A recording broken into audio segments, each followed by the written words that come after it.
en la literatura profética que aparece en el Antiguo Testamento, nosotros encontramos el testimonio, las visiones y las profecías de personas de fe. Personas de fe que recibieron mensajes de parte de Dios y que comunicaron esos mensajes al pueblo de Dios. Y algunas de esas visiones son impresionantes y pocas son más impresionantes que la visión del Valle de los Huesos Secos que se encuentra en Ezequiel capítulo 37. Ezequiel era un sacerdote y era también un profeta de Judá. Ezequiel vivió durante el siglo VI de la era antes de Cristo. Y durante su vida, la ciudad de Jerusalén fue sitiada y después fue ocupada y después fue arrasada por un ejército extranjero, por el ejército de Babilonia. Y con el propósito de descabezar al pueblo, de dejarlo sin liderazgo alguno, los babilonios se llevaron a todos los grandes líderes de Israel en cautiverio.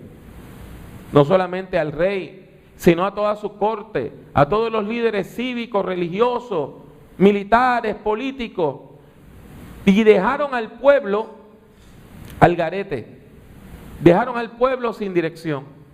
Y uno de esos grupos que se llevaron fue precisamente a los sacerdotes. Y uno de los sacerdotes que fue llevado en cautiverio fue Ezequiel. Aquellas personas que sobrevivieron el camino a Babilonia terminaron en campos de concentración. Y allí en el campo de concentración, Dios comenzó a hablar con Ezequiel y comenzó a darle visiones de el futuro que Dios tenía para su pueblo. La visión que describe el capítulo 37 del libro de Ezequiel lleva al profeta en visión a la tierra de Judá. Entiendan bien, su cuerpo físicamente estaba en Babilonia, pero su espíritu había vuelto a su tierra y en el espíritu él estaba en los campos de Judá. Específicamente estaba en un valle, y no un valle cualquiera, sino que estaba en uno de los valles donde los babilonios habían masacrado a los israelitas. Y dado que los israelitas asesinados por los invasores no habían sido sepultados, todos aquellos cuerpos habían quedado expuestos. Con el tiempo, su carne había sido comida por las aves, por los animales de rapiña, y lo único que quedaba sobre aquel valle eran huesos, los huesos secos de los soldados y de la gente que quizá con azadones y con las mismas palas que utilizaban para cultivar la tierra, trataron de defenderse del ejército extranjero. En visión, el profeta camina por el valle, y al caminar por el valle se queda impresionado por la enorme cantidad de huesos secos que hay en el mismo. Y de repente la voz de Dios quiebra el silencio y le pregunta al profeta: hijo de hombre, ¿vivirán estos huesos? La pregunta confunde al profeta, y sin saber qué responder, el profeta le dice: Señor, tú lo sabes. Porque él no tenía idea si era posible lo imposible. Él no tenía idea si era posible que aquellos huesos se volvieran a juntar uno con el otro. Pero en ese momento Dios le da una orden al profeta y le dice: profetiza sobre estos huesos y diles: huesos secos, oíd palabra de Jehová. Así ha dicho Jehová el Señor a estos huesos: yo hago entrar espíritu en vosotros y viviréis. Pondré tendones en vosotros, haré que la carne suba sobre vosotros, os cubriré de piel y pondré en vosotros espíritu y viviréis. Y sabréis que yo soy Jehová. Ezequiel obedeció el mandato divino y profetizó como Dios le dijo, y le habló a los huesos muertos. Y en respuesta a su palabra ocurre un milagro impresionante. Aquellos huesos empiezan a moverse y cada huesito empieza a buscar sus otros huesos, y poco a poco se van formando los esqueletos, y los esqueletos se yerguen y se ponen de pie, y sobre los huesos empiezan a surgir tejido, músculo, tendones, piel, y al final del proceso, en la visión, porque recuerden que es una visión lo que tiene el profeta, él ve que todas aquellas personas que habían muerto ahora están de pie y hay un poderoso ejército, pero hay algo raro: no se mueven, no se mueven, no respiran, son cuerpos perfectamente formados, pero no tienen espíritu.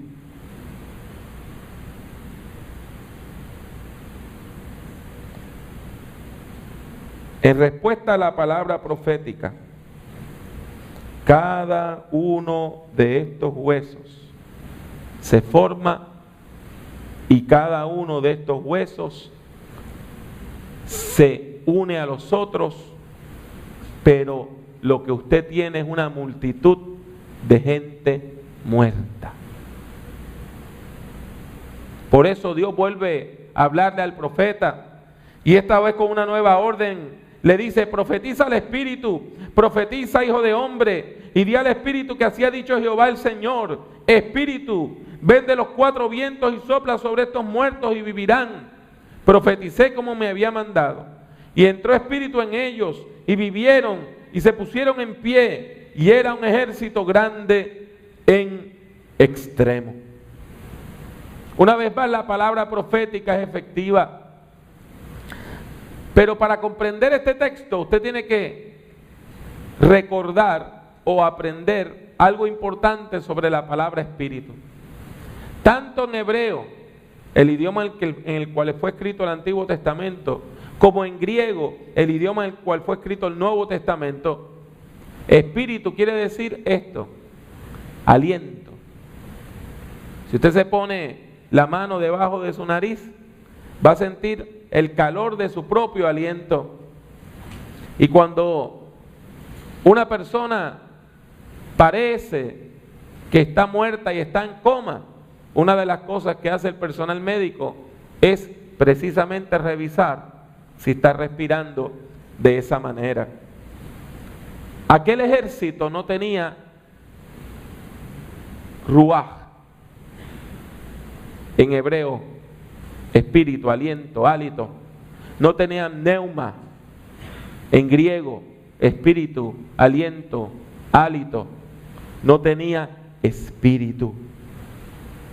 Y Dios le dice al profeta que le hable a los cuatro vientos.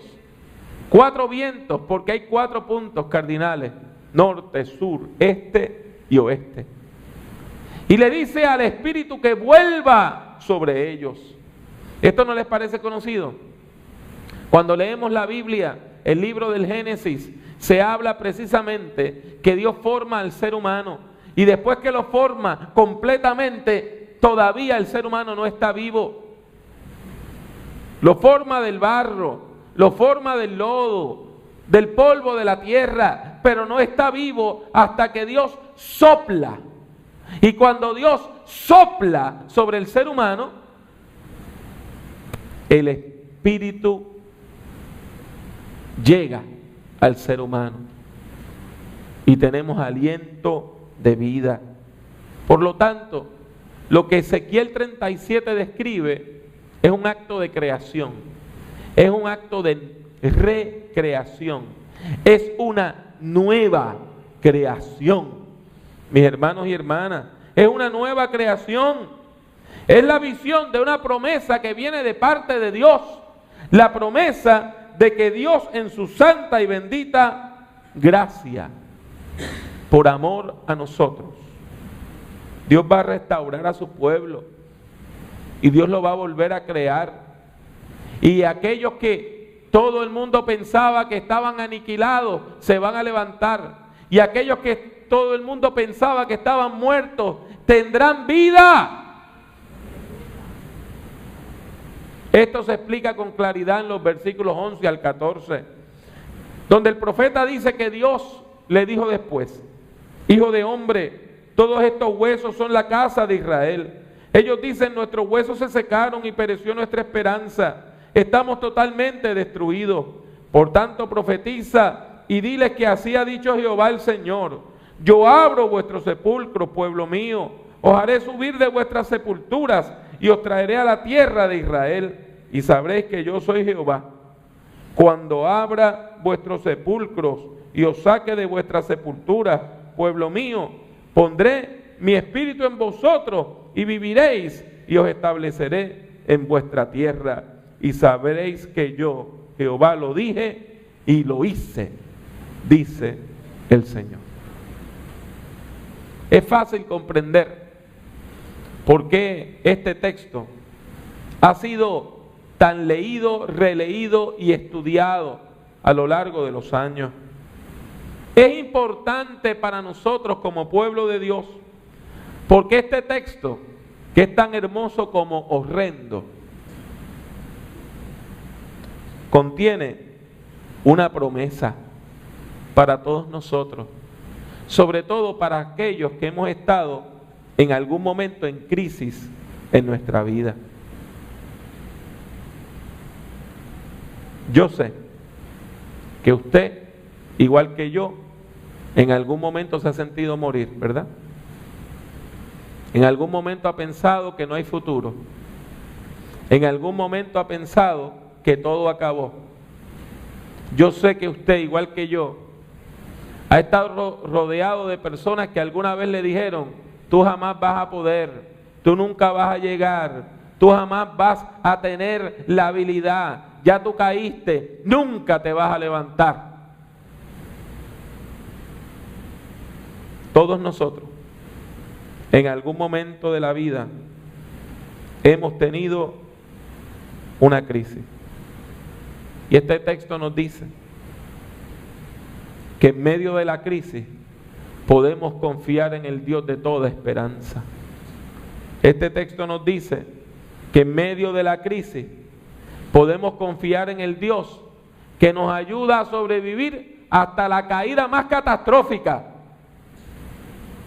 Este texto nos dice que Dios nos puede hacer de nuevo, que Dios nos puede volver a crear, que Dios nos puede hacer de nuevo, que Dios nos puede volver a crear.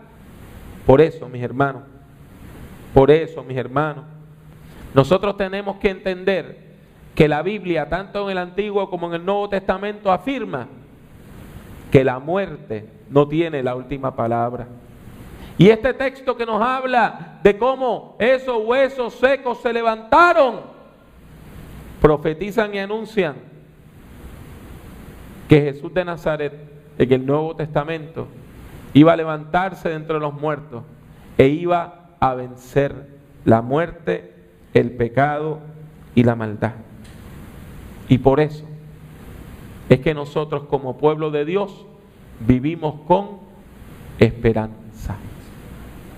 Por eso es que vivimos con esperanza, porque sabemos que Dios es nuestro pastor y la acción pastoral del Espíritu Santo nos capacita para superar hasta las experiencias más dolorosas en el nombre de nuestro Señor Jesucristo. Y por eso es que en esta hora debemos orar y debemos pedirle al Señor que envíe su Santo Espíritu sobre cada uno de nosotros. Mis buenos hermanos, no claudiquemos, no claudiquemos, no claudiquemos. En medio de la enfermedad, en medio del dolor, en medio de la soledad y aún en medio del conflicto. Es más, aunque usted esté en el valle de la sombra y de la muerte, levantemos nuestra voz en oración y pidámosle al Señor que sople sobre nosotros, que su aliento divino caiga sobre nosotros y digamos: Señor, envía tu Santo Espíritu sobre tu pueblo y vivifícanos.